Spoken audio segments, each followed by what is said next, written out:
Hello வணக்கம். இந்த video எதுக்காக அப்படின்னா, நான் ஒரு லென்ஸ் ஒன்று பர்ச்சேஸ் பண்ணேன் இப்போ ரீசெண்டாக. இந்த லென்ஸ் வந்து பார்த்திங்கன்னா சாம்யாங்கில் 24-60 2.8. ஸோ இதை நான் இப்போ வாங்கியிருந்தேன். நான் வந்து மோஸ்ட்லி கேண்டிட் வீடியோ யூஸ் பண்ணுறேன். ஸோ வந்து என்னோடய பாடி வந்து M4. ஸோ நான் இப்போ M4 தான் ஷூட் பண்ணிகிட்ருக்கேன். ஸோ இதுக்கு வந்து ஒரு லென்ஸ் வாங்கலாம் கேண்டிட் வீடியோவுக்கு அப்படிங்கிறப்போ என்ன வாங்கலாம் அப்படின்னு ஒரு ஐடியா இருந்துச்சு. மற்ற எல்லா ப்ராண்ட்லேயும் நான் தேடி பார்த்தேன். எனக்கு 2.8 லென்ஸ் தான் வேணும். ஸோ வந்து அதுலேயே என்ன எது கம்மியாக இருக்கும் அப்படின்னு தேடி பார்த்தப்ப எனக்கு எதுவுமே கம்மியாக கிடைக்கல. சாம்யாங்கில் வந்து 24-70 இருக்குது. 24-70 வந்து ஸ்டாப் பண்ணிட்டாங்களாட்டிருக்கு. ஸோ வந்து 24-60 வந்து வேறு ஒரு கொரியன் கம்பெனியோட கொலாபரேட் பண்ணி 24-60 வந்து இப்போ ரிலீஸ் பண்ணியிருக்காங்க. ஸோ இதோட நான் யூஸ் பண்ண வரைக்கும் இது எப்படி இருக்குது அப்படிங்கிற மாதிரி ஒரு யூசர் ரிவ்யூ தான் இது. ஸோ இந்த லென்ஸை வந்து எனக்கு எப்படியெல்லாம் பயன்படுது அப்படின்னு நான் இப்போ சொல்கிறேன். ஃபஸ்ட் வந்து இது நான் வந்து எனக்கு இது ஃபோட்டோக்கு இந்த லென்ஸ் யூஸ் ஆகுமா அப்படின்னு கேட்டிங்கன்னா அது வந்து உங்களோட சாய்ஸ் தான். ஏன்னா 24-60ங்கிறது ரொம்ப கம்மி.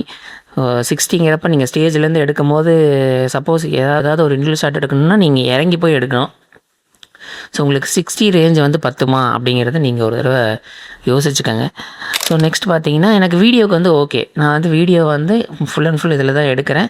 இது போக 35 1.4ன்னு இருக்குது. ஸோ அதில் வந்து இண்டிவிஜுவல் ஷார்ட்ஸு க்ளோஸ்அப் அதெல்லாமே அதில் எடுத்துக்கிறேன். ஸோ மற்றபடி எனக்கு வந்து ஓவரால் இது வந்து எனக்கு கவர் பண்ணுது. ஃபஸ்ட் இந்த லென்ஸில் இருக்க அட்வான்டேஜ் சொல்லிடுறேன். ஃபஸ்ட் இந்த லென்ஸ் வந்து வெயிட் ரொம்ப ரொம்ப கம்மி. நான் M4 பாடியில் யூஸ் பண்ணும்போது எனக்கு அப்போ கூட பாடி தான் வெயிட்டாக இருக்கே தவிர லென்ஸில் வந்து எந்த வெயிட்டுமே தெரியல. ஸோ கிம்பிள் வந்து நான் பார்த்தீங்கன்னா RS4 மினி யூஸ் பண்ணுறேன். ஸோ மினியில் வந்து நமக்கு ஒரு 2.25 கிலோ வரைக்கும் அதில் யூஸ் பண்ணிக்கலாம். என்னோடய பாடியும் அந்த லென்ஸும் சேர்ந்து 1.25 தான் வருது. ஸோ எனக்கு அதுலேயும் ஒரு பிரச்சனை இல்லாமல் இருக்குது.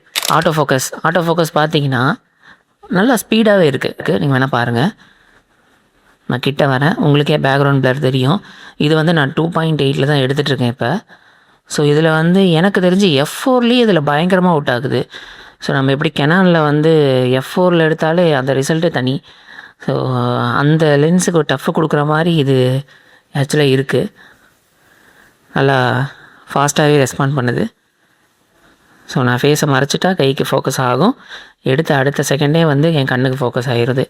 ஸோ நான் இப்போ வெளியே போயிட்டு திருப்பி ஃப்ரேமுக்குள்ளே வந்தாலோ இல்லை நான் சடனாக இப்படி திரும்பிட்டு இந்த பக்கம் திரும்பினாலோ உடனே ஐ டிடெக்ட் பண்ணி அது வந்து கரெக்டாக பர்ஃபார்ம் பண்ணுது. 60,000க்கு நீங்கள் வேறு எந்த ப்ராண்டில் போனீங்கனாலும் இப்படி ஒரு லென்ஸ் கிடைக்காது. ஸோ இந்த பட்ஜெட்டில் வந்து உங்களுக்கு டேம்ரானில் ஒரு ஆப்ஷன் இருக்குது. ஸோ டேம்ரானு இதையும் கிளாரிட்டி வைஸ் நம்ம ஒன்றா வச்சு பார்க்கும்போது இதுதான் பெட்டராக இருக்குது. டேம்ரான்லாம் அந்தளவுக்கு எனக்கு இருக்கிற மாதிரி தெரியல. நான் வந்து மோஸ்ட்லி நேச்சுரலில் தான் ஷூட் பண்ணுவேன். எனக்கு வந்து ஒர்க் பண்ணுற ஃப்ளோ வந்து நேச்சுரல் தான் கரெக்டு. அதில் நான் எடுத்து போடுவேன், அதில் கலர் நான் கிரேட் பண்ணுவேன், எனக்கு கரெக்டாக வந்துடும். நான் எதிர்பார்க்குற ஃபுட்டேஜ் எனக்கு கரெக்டாக வந்துடும். மற்றபடி வந்து கலர் சயின்ஸ் வந்து அப்படி இதில் 2 பாயிண்ட் கம்மி, இதில் 2 பாயிண்ட் அதிகம், அந்தளவுக்கு எனக்கு டீட்டெயிலாக தெரியாது. இதில் எனக்கு பிடிச்சிருந்துச்சு, நான் எடுத்துட்டேன், அப்படி தான் நான் சொல்லணும். ஸோ நான் இதை வந்து கண்டிப்பாக ரெக்கமெண்ட் பண்ணுவேன். ஜிக்மாவில் இருக்குது, அது வந்து வெயிட் கொஞ்சம் ஜாஸ்தி. அதை நான் ஃபோட்டோ எடுக்கும் போதே ஃபீல் பண்ணேன். நான் கொஞ்ச நேரம் ஹோல்டு பண்ணியிருந்தாலும் கையெல்லாம் பயங்கரமாக வலிக்குது. லென்ஸ் என்ன எடுக்குதுன்னு தெரியல. சோனியோட 24-05 போக முடியாது, ஜிமாஸ்டர்லாம் நினச்சி கூட பார்க்க முடியாது. அப்படிங்கிறப்ப நம்ம வந்து கண்டிப்பாக இதை எடுக்கலாம். நீங்கள் இதோட சாம்பிள் பிக்சர், சாம்பிள் வீடியோஸ்லாம் கொஞ்சம் பாருங்கள். பார்த்துட்டு உங்கள் ஒர்க் ஃப்ளோவுக்கு ஓகே அப்படிங்கிறப்ப நீங்கள் எடுங்க. நான் எடுத்தேன், எனக்கு வந்து திருப்தியாக இருக்குது. ஸோ வெயிட்லெஸ் பட்டு நல்லா எஃபெக்டிவாக ஒர்க் ஆகிற லென்ஸ்னால் இந்த சாம்யாங் 24-60 2.8 இதை நீங்கள் வந்து கண்டிப்பாக கன்சிடர் பண்ணலாம். வேறு ஏதாவது நான் யூஸ் பண்ணிகிட்டு இருக்கிற நல்ல கிட் ஏதாவது இருந்ததுன்னா அதோட ரிவ்யூவும் நான் பின்னாடி வர வீடியோஸில் போஸ்ட் பண்ணுறேன், பாருங்கள். தேங்க்யூ.